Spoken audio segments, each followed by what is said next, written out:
এই হলো deadline communications private limited. আপনারা দেখছেন এক্সপ্রেস নিউজ, খবর নেয়, খবর দেয়।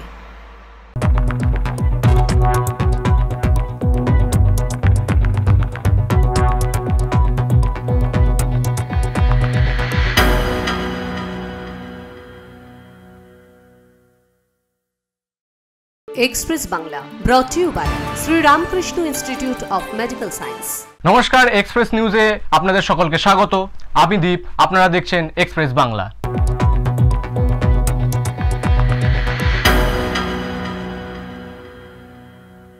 বিধানসভা নির্বাচন এবং আসন্ন উপনির্বাচনকে সামনে রেখে যখন পুলিশ প্রশাসন অপরাধ দমনে বিশেষ সক্রিয়, ঠিক তখনই আরও একটি বড় সাফল্য পেল নদিয়া জেলার পুলিশ।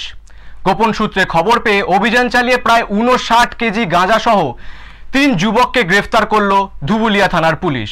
পুলিশ সূত্রে জানা গেছে, গোপন খবরের ভিত্তিতে ধুবুলিয়া থানার পুলিশ জানতে পারে যে 12 নম্বর জাতীয় সড়ক দিয়ে গাঁজা পাচার হচ্ছে।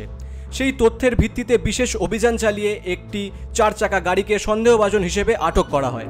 এরপর গাড়িটি তল্লাশি করে গাড়ির নিচ থেকে 59 কেজি গাঁজা উদ্ধার করা হয়। এই ঘটনায় নূর নবী সরকার, প্রশান্ত সরকার এবং সাইদুর রহমান নামে 3 যুবককে গ্রেফতার করেছে পুলিশ। ধৃতদের মঙ্গলবার ধুবুলিয়া থানার পুলিশ আদালতে পাঠানো হয়েছে। এছাড়াও গাঁজা পরিবহনে ব্যবহৃত গাড়িটিও আটক করা হয়েছে। উল্লেখ্য, সম্প্রতি নদিয়ার কৃষ্ণনগর পুলিশ এবং জেলা পুলিশ আধিকারিকেরা বিশেষ অভিযান চালিয়ে ব্রাউন সুগার সহ একাধিক অপরাধমূলক কাজের সাথে যুক্ত থাকা ব্যক্তিদের গ্রেফতার করেছেন। আগামী 19শে জুন নদিয়ার কালীগঞ্জ বিধানসভার উপনির্বাচন অনুষ্ঠিত হতে চলেছে। এর আগে থেকেই পুলিশের পক্ষ থেকে চলছে বিশেষ নাকা চেকিং এবং অপরাধ দমনের ব্যাপক তৎপরতা। এই পরিস্থিতিতে বিপুল পরিমাণে গাঁজা এবং ব্রাউন সুগার উদ্ধারের ঘটনা প্রমাণ করছে যে পুলিশ প্রশাসন কোনোভাবেই অপরাধমূলক কাজগুলিকে হালকাভাবে নিতে চাইছে না, যার কারণে এখন থেকেই অপরাধমূলক কাজ দমনে বিশেষ তৎপরতা রয়েছে পুলিশ প্রশাসনের। নদিয়া থেকে মানব দেবনাথের রিপোর্ট, এক্সপ্রেস নিউজ। বর্ধমান জেলার মঙ্গলকোটের ক্ষীরগ্রামে মায়ের ডান পায়ের বুড়ো আঙুল পড়েছিল, তাই এই পবিত্র স্থানটি 51 সতীপীঠের মধ্যে অন্যতম। ভক্তদের কাছে তাই এই স্থানটির অন্যরকম মাহাত্ম্য। ক্ষীরগ্রামের সতীপীঠে সারা বছর মা যজ্ঞদা মূর্তি ক্ষীর দিঘির জলে থাকেন। প্রতি বছর 31শে বৈশাখ ধুমধাম করে পালিত হয় মঙ্গলকোটের ক্ষীরগ্রামের মা যজ্ঞদা দেবীর পুজো। ঐতিহ্যবাহী পুজোকে ঘিরে ক্ষীরগ্রামে তখন উৎসবের আমেজ। পুজো উপলক্ষে বসে বড় মেলা। পার্শ্ববর্তী এলাকা থেকে প্রচুর দর্শনার্থী আসেন মা যজ্ঞদা দেবীর দর্শনে। এই পুজোটাকে নিয়ে, যজ্ঞদা মায়ের পুজো নিয়ে এই দেশের, এই বর্ধমান ডিস্ট্রিক্টের মধ্যে এই ক্ষীরগ্রামে একটা অন্যরকম আবেগ কাজ করে। প্রত্যেক বছরের প্রত্যেকটা বাড়িতে, এখানে যত বাড়ি দেখছেন প্রত্যেকটা বাড়ির লোকে এই পুজোটার জন্য একটা অন্যরকম, তাদের একটা কি বলবো, একটা আবেগ কাজ করে এই পুজোতে। দেখুন, প্রত্যেকের বাড়িতেও লোক আসবে।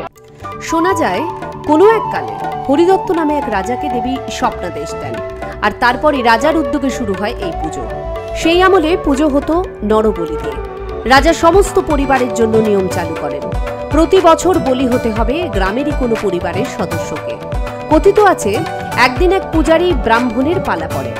একমাত্র পুত্রকে নিয়ে ব্রাহ্মণী ভোর রাতে গ্রাম ছেড়ে পালাতে যান, কিন্তু মাঝপথে দেবী তাঁদের দেখা দিয়ে অভয় দেন। তারা গ্রামে ফিরে আসেন। সেই থেকে নরবলির পরিবর্তে শুরু হয় মহিষ বলি। লোক তো আমরা বছরের পর বছর প্রত্যেক বছরে বেরিয়ে চলেছে। লক্ষাধিক লোকের সমাগম। আর মেলা চলছে মোটামুটি 26-27 বৈশাখ থেকে একদম 10ই জ্যৈষ্ঠ, 15-16 দিন আমরা মেলা এরকমই ভিড়। দেবী যজ্ঞদার ভৈরবের নাম ক্ষীরেশ্বর বা ক্ষীরকণ্টক। সেই থেকে গ্রামের নাম হয়েছে ক্ষীরগ্রাম। দেবী সারা বছর গ্রামের পশ্চিমে ক্ষীর দিঘির জলে ডুবে থাকেন। মহাপূজার দিন তাকে তুলে মন্দিরে নিয়ে আসা হয়। দিঘির দক্ষিণ পশ্চিমে বড় শাঁখারির ঘাটেই নাকি দেবী ছদ্মবেশে শাঁখারির থেকে শাঁখা কিনেছিলেন। তাই পুজোর দিন শতবারা এই ঘাটে শাঁখা কিনে দেবীকে নিবেদন করে ও নিজেরাও পড়েন। খুবই আনন্দ লাগে আমার এখানে, যেহেতু আমি এখান থেকে, আর আমার পাশের গ্রামই আমার গ্রাম শীতলগ্রাম, তো আমি এখানে এই কিলোগ্রাম থেকে এখান থেকে পড়াশুনো করেছি। আর প্রতি বছরই পুজোর সময় আমি আসি। কেমন লাগে? খুব ভালোই লাগবে, এটা তো স্বাভাবিক, কারণ আমার তো এখানে প্রতিবারই আমি আসি। একটা মায়ের টান আছে, আমাকে আসতেই হয়, আমি আসি। শোনা যায় প্রাচীন যোগ্যতা মূর্তিটি একসময় হারিয়ে গিয়ে বর্ধমানের মহারাজা কীর্তিচন্দ্র এই গ্রামে যোগ্যতা দেবীর একটি মন্দির নির্মাণ করান।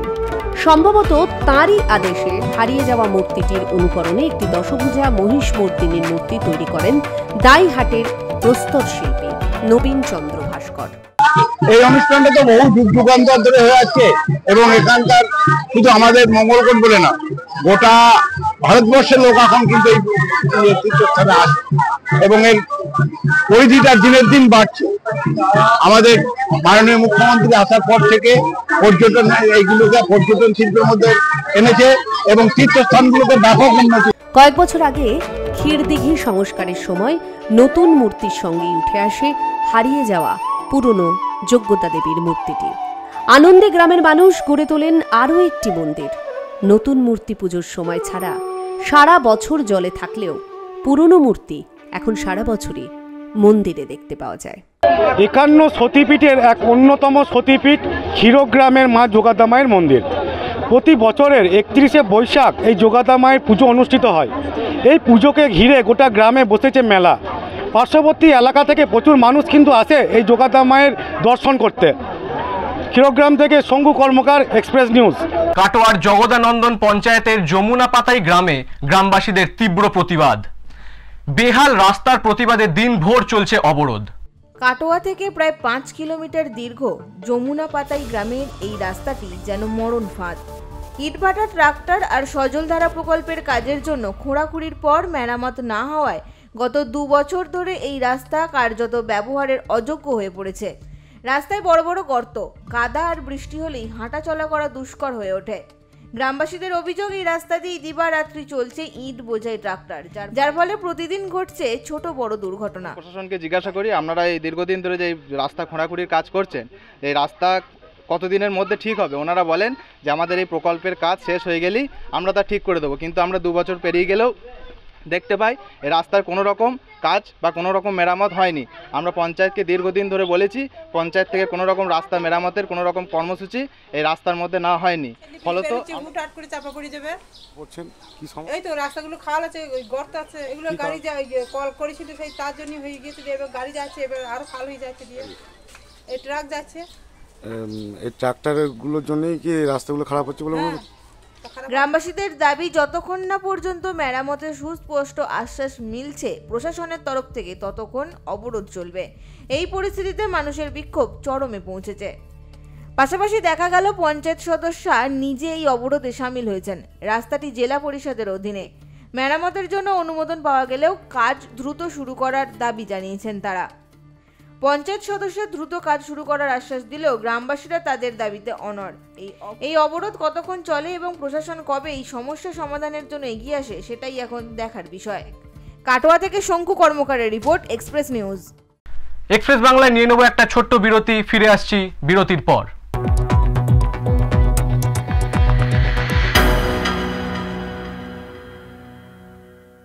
Shri Ramakrishna Institute of Medical Sciences and Sanuka Hospital, দেশের প্রথম institute, excellence in health education and affordable health care, উন্নতমানের চিকিৎসা শিক্ষা প্রদানের স্বনামধন্য প্রতিষ্ঠান, জাতীয় চিকিৎসা কমিশন দ্বারা স্বীকৃত এই medical college, a complete cancer hospital and research centre,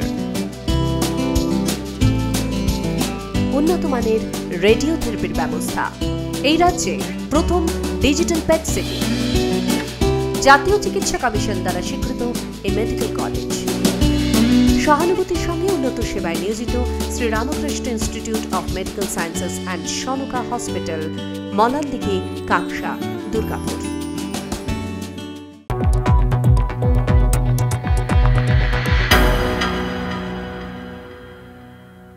ফিরে এলাম বিরতির পর। আপনারা দেখছেন এক্সপ্রেস বাংলা।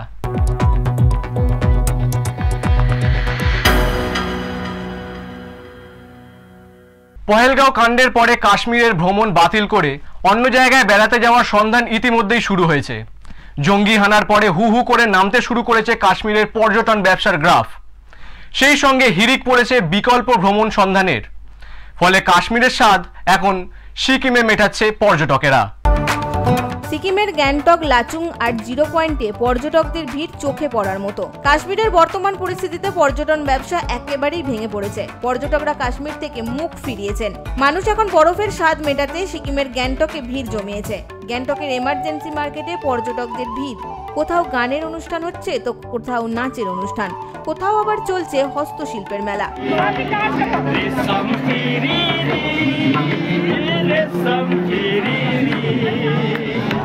গ্যাংটকে থাকছে view point, Ganthan monastery, waterfalls, rock garden, ropeway সহ একাধিক স্থানের দৃশ্যকে ক্যামেরাবন্দি করতে পর্যটকদের উৎসাহ চোখে পড়ার মতো। তবে লাচুং, ইয়ামথাং ভ্যালি সহ একাধিক দর্শনীয় স্থান থাকলেও উত্তর সিকিমের 0 পয়েন্ট পর্যটকদের কাছে বেশি আকর্ষণীয়। প্রায় 14,000 ফুট উঁচুতে অবস্থিত 0 পয়েন্ট সাদা বরফের চাদরে ঢাকা পাহাড়। 0 পয়েন্ট যা সিকিমের লাচুং এর কাছে অবস্থিত, এটি একটি মন্ত্রমুগ্ধকর স্থান। কাশ্মীরের মতো মনে হচ্ছে, বিকল্প কাশ্মীর মনে হচ্ছে এটা। এখন আপাতত কাশ্মীর আগে ঠান্ডা হোক, তারপর আবার নেক্সট টাইম কাশ্মীর যাওয়া যাবে, কিন্তু আপাতত এটাকে কাশ্মীর মনে করে। অন্যদিকে বরফের মাঝে রৌদ্রের ঝলকানি, নীল আকাশ এক অপূর্ব দৃশ্য। চারদিকে তাকালে শুধু বরফের চাদরে মোড়া পাহাড়। এক কথায় সিকিমের পর্যটকদের উপস্থিতি বর্তমান অর্থনীতিকে অনেকটাই চাঙ্গা করেছে। সিকিমের 0 এলাকায় বরফের স্বাদ নিতে গেলে তার আগে ওয়াংথাং ভ্যালিতে এখান থেকেই গরমের জিনিস নিয়ে সংগ্রহ করে এখান থেকেই উঠে যায়। ওয়াংথাং ভ্যালি থেকে রানা ঘোষ, এক্সপ্রেস নিউজ। বাঁধ নির্মাণের প্রকল্পের সূচনা হয়েছে, কিন্তু এরপরও কাজের কাজ কিছুই হয়নি। বর্ষা এলে আবারও ভেসে যাবে গ্রামের ঘরবাড়ি। তাই অবিলম্বে বাঁধ নির্মাণের কাজ শুরু করার দাবিতে সরব হয়েছেন জলদাপাড়া, সিসামারা নদীপাড়ের গ্রামবাসীরা। বন্যা এলে ভেসে যায় বাড়ি। একাধিক সমস্যার সম্মুখীন হতে হয় জলদাপাড়া গ্রামের সিসামারা নদীপাড়ের গ্রামবাসীদের। গ্রামের নদী বাঁধের প্রকল্পের সূচনা হলেও দুর্ভোগে গোটা গ্রাম। এদিকে বিধায়ক সুমন কাঞ্জিলাল 340 মিটার বাঁধ নির্মাণের প্রকল্পের সূচনা করলেও তাতে কাজের কাজ কিছুই হয়নি বলে দাবি গ্রামবাসীদের।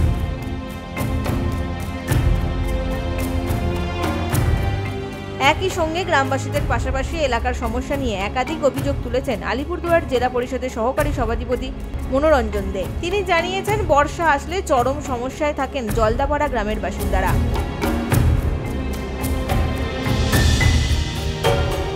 একই সঙ্গে তিনি এও জানান, 340 মিটার বাঁধ তৈরি হলে গ্রামে জল ঢুকে যাওয়ার আশঙ্কা করছে গ্রামবাসীরা। কমপক্ষে 1100 মিটার বাঁধ নির্মাণের প্রয়োজন গোটা এলাকা জুড়ে। আমরা এই এলাকার মানুষ আমাদেরকে ডেকেছে, তাই আসলাম। যে 340 মিটার যে রাস্তা এই বাঁধটা হচ্ছে, এইটাতে আমাদের যে সমস্যাটা সেটা মিটছে না, সেটাই তারা বলছে 3টে অঞ্চলের উপর দিয়ে এই বর্ষায় না হলে জল যাবে। তবে স্থানীয় এক বাসিন্দা শরীফুল ইসলাম জানিয়েছেন, বর্ষাকাল আসলে চরম ভোগান্তির শিকার হতে হয়। একরাশ চিন্তায় ঘুম উড়ে যায় এলাকাবাসীর। তাহলে বুঝতে পারবেন, যখন বন্যা আসে তখন পুরো বাঁধটা এইরকমভাবে হেলে যায়। হ্যাঁ, মানে যেমন ভূমিকম্প সেই রকমভাবে হেলে কিন্তু বাঁধটা। আর বাঁধের উপরে আমরা দাঁড়ায় থাকি, আর এইরকম হিড় করে ভেঙে যাচ্ছে। সুপারি বাগান, ওই কি মিত্র বাহাদুর, হ্যাঁ, ওর সুপারি বাগানটা চলে গেল, বেচারাও বাড়ি ছেড়ে চলে গেল, ঘর দুয়ার সব ভেঙে গেল। তাই এখন প্রশাসনের দিকে তাকিয়ে গ্রামবাসীদের একাংশ। এর আগে বর্ষাকালে এই সিসামারা নদীর জলেই কিন্তু বাড়ি ভেঙে নিয়ে যায় এবং সুপারি বাগান সহ একাধিক জমি নদী গর্ভে চলে যায়। জলদাপাড়া জাতীয় উদ্যান থেকে Sumit Kazi, Express News. International Family Day উপলক্ষে আসানসোল বিশেষ সংশোধনাগারে জেলা আইন কর্তৃপক্ষ ও সংশোধনাগার কর্তৃপক্ষের বিশেষ উদ্যোগ। আবেগঘন মুহূর্ত তৈরি হলো সংশোধনাগার চত্বরে। কেউ দীর্ঘ 4 বছর, কেউ 4 মাস, কেউ আবার 6 মাস পরিবারের সঙ্গে যোগাযোগ একেবারেই বিচ্ছিন্ন। এরা প্রত্যেকেই বন্দী রয়েছে আসানসোল বিশেষ সংশোধনাগারে। অবশেষে জেলা আইনি কর্তৃপক্ষ আসানসোল সংশোধনাগারের উদ্যোগে এরা দেখা করলেন পরিবারের সদস্য ও নিকট আত্মীয়দের সঙ্গে। ইন্টারন্যাশনাল ফ্যামিলি ডে উপলক্ষে বন্দীদের পরিবারের সঙ্গে সাক্ষাৎকার কর্মসূচি হয়ে গেল আসানসোল বিশেষ সংশোধনাগারে। এদিন জেলা আইনি কর্তৃপক্ষ, আসানসোল বিশেষ সংশোধনাগার ও পুলিশ প্রশাসনের উদ্যোগে 4টি বিচারাধীন বন্দী ও একজন সাজাপ্রাপ্ত বন্দী নিকট আত্মীয়দের সঙ্গে দেখা করার ব্যবস্থা করেন। আসানসোল বিশেষ সংশোধনাগার সূত্রে জানা গেছে, এই 5 জন বন্দী দীর্ঘদিন ধরে পরিবারের সঙ্গে কোনো যোগাযোগ ছিল না। আসানসোল সংশোধনাগারে বন্দী থাকা অবস্থায় পরিবারের সদস্যদের সঙ্গে দেখা করিয়ে দেওয়ার একটি প্রয়াস করান আসানসোল জেলা আইনি কর্তৃপক্ষ ও জেলা সংশোধনাগার কর্তৃপক্ষ।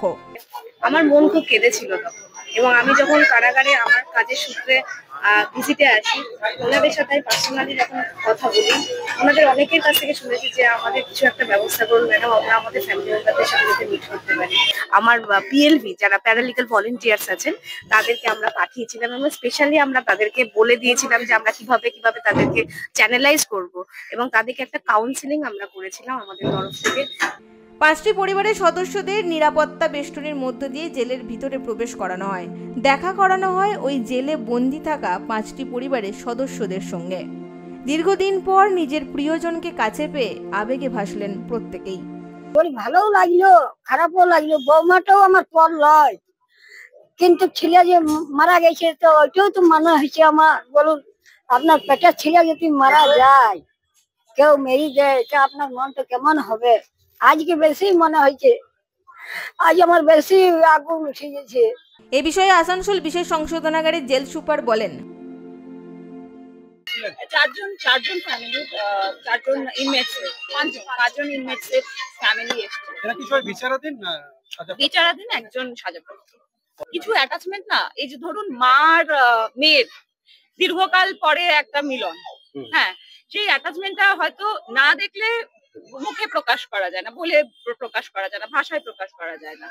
এই বিশেষ কর্মসূচি উপলক্ষে সংশোধনাগারে উপস্থিত ছিলেন আসানসোলের SDO Biswajit Bhattacharya, DC central ও জেলা আইনি কর্তৃপক্ষ এবং জেল সুপার। আসানসোল থেকে জয়ন্ত সাহার report, express news.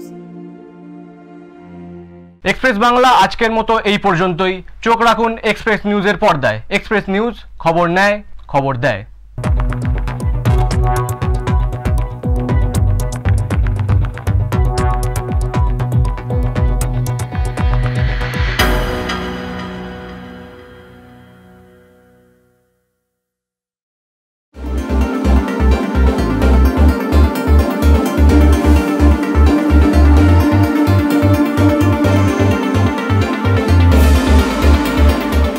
Express news তার 24 বছর পূর্ণ করলো। এই সুদীর্ঘ যাত্রাপথে তাদের কষ্টদায়ক উন্নতি হয়েছে, কষ্টের মধ্যে দিয়ে তারা অনেক উন্নতি করেছে, সেজন্য এক্সপ্রেস নিউজকে আমার আন্তরিক শুভেচ্ছা। এক্সপ্রেস নিউজ আগামী দিনে আরও নির্ভীক খবর পরিবেশনা করুক, আরও মানুষের মধ্যে তাদের প্রচার পাক, প্রসার হোক, এই কামনা করি। আমার আন্তরিক প্রীতি এবং শুভেচ্ছা রইল এক্সপ্রেস নিউজের সকল কর্মীর প্রতি, সকল সাংবাদিকদের প্রতি।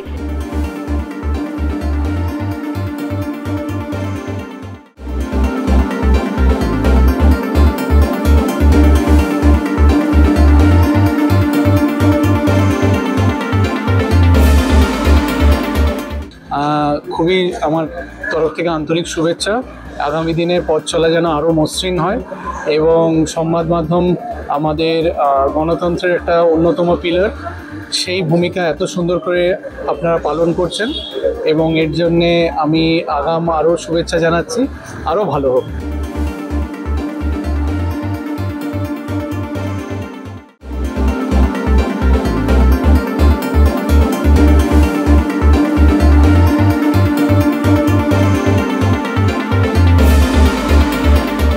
এক্সপ্রেস নিউজ জনপ্রিয় একটি বৈদ্যুতিন মাধ্যম। তারা তাদের 24 বছরের পথ চলা আগামী 10ই জুন অতিক্রম করবে। আন্তরিক শুভেচ্ছা জানাই এই বৈদ্যুতিন চ্যানেলের যারা সাবস্ক্রাইব করেন, যারা দেখেন, যারা দর্শক, তাদের প্রত্যেককে। নির্ভীক খবর পরিবেশন করার জন্য সংবাদ মাধ্যমের যে ভূমিকা, সেই ভূমিকাটা আপনারা দায়িত্বশীল হিসাবে সেই ভূমিকাকে পালন করবেন। গণতন্ত্রের চতুর্থ স্তম্ভ মজবুত হলে দেশের ভিত্তিভূমিও মজবুত হয়। তাই নিরপেক্ষ সংবাদ পরিবেশনের মধ্যে দিয়ে যে জায়গায় আপনারা প্রশংসনীয়ভাবে যেভাবে আপনারা এগিয়েছেন গত 24 বছরে, ঠিক সেইভাবেই আগামী দিন আপনারা এগিয়ে যাবেন।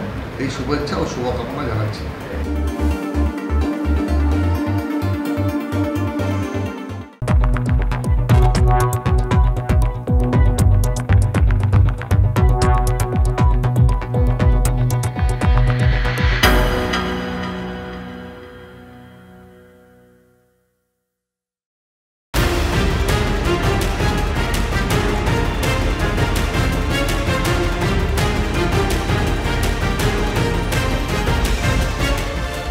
এই হলো ডেডলাইন কমিউনিকেশনস প্রাইভেট লিমিটেড। আপনারা দেখছেন এক্সপ্রেস নিউজ, খবর নেয়, খবর দেয়।